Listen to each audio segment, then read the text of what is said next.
Okay guys, meron na ako sa inyong i-share na panibagong video.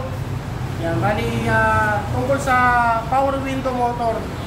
Yan, ito yung motor na to guys, galing to sa Mazda 3. Yan, bali ang problema nito hindi sumasama yung pintana niya pababa o pataas. Kumbaga umiingay lang siya, napakaingay ng motor. Yan, ito guys, pakita ko sa inyo. Yan, ito guys, pinagpalitan to na motor. Kumbaga yung sa kanya pinalitan na natin. Yan. Pilit mo. Yan, gumagana yung motor. Pero ito hindi nasama. Itong ang kanyang gear. Yan, umihinto. Yan. Ito guys, papakita ko sa inyo yung loob nito. Bali dati, wala ako napipili na gear nito sa loob. Ngayon meron na tayo napipili sa Lazada. Napakamura lang guys. Nasa 79 pesos lang kada isa. Ito guys, pakita ko sa inyo. Yan, ito yung nabili ko sa Lazada. Sa online, sa Shopee, meron din yan guys. So, meron tayo napipili niyan.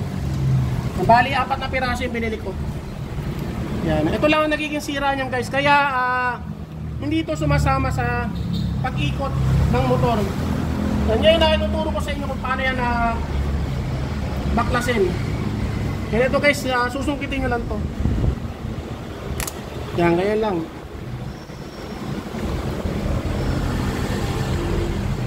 Yan, ito guys yung kanyang problema. Yan, iangat ko lang. Pero guys, tatandaan nyo kung paano nyo kinalas, gano'n nyo rin babalik. Yan, ito, tutulak nyo lang ng ganyan. Ito guys yung mga nadurog sa kanya. Yan yung gear na lost thread. Yan, itong mga to. Tapos ito yung kanyang gear na papalitan natin. Yan, pansinin nyo guys, ito bungi. Yan, bungi siya. Ngayon ganito magtanggal yan. Yan, iangat nyo lang.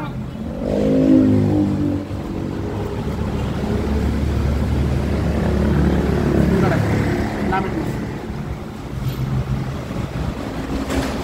Yan, ito yung na-lost thread sa kanya.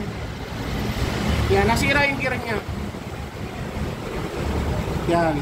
Ngayon ganito magpalit niyan. Ito yung napili natin. Ililipat nyo lang itong mga to.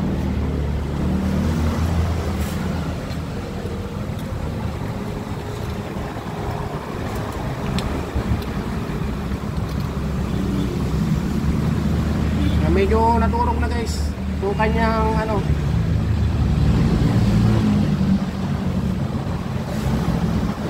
yan, tapos ipapasok nyo lang to. Lagay mo yan dito. Yan, ito guys yung kanyang goma, ipasok nyo yan sa loob.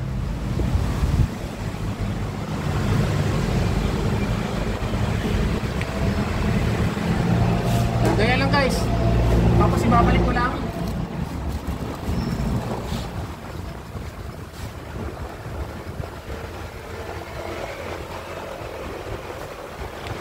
Yan, kaya lang kasimple guys. Tapos kailangan maalis yung mga nasira na plastic. Yung mga ganito kailangan alisin nyo. Yan, tapos lagyan nyo ng konting grasa. Yan, konti lang guys. Yan, para gumanda lang yung pag-ikot ng kanyang gear. Yan, tapos ipapasok nyo lang ito. Kailangan nakalusot yan dito.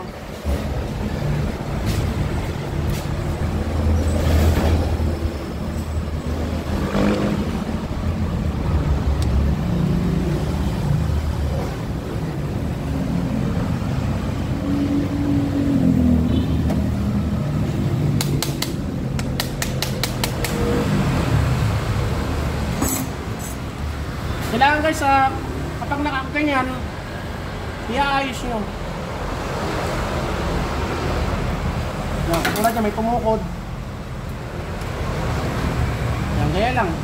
Tapos ang gawin nyo, lagyan nyo ng may tiban kung meron kayo, dikitan nyo lang. Yan, paikot. Kailangan guys, ang ididikit nyo konti lang, hindi ganun karami kasi hindi nyo na mapapalitan uli ng ipin yan. Yan, testing natin.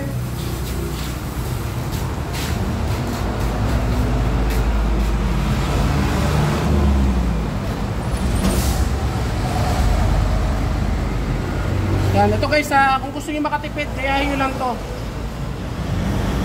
Yan, okay na guys. Yan, hindi na humihinto. Okay, gano'n lang guys. Yan, bali ito guys ang nagiging problema yan. Yan, nalolow thread. Kaya hindi sumasama yung bintana.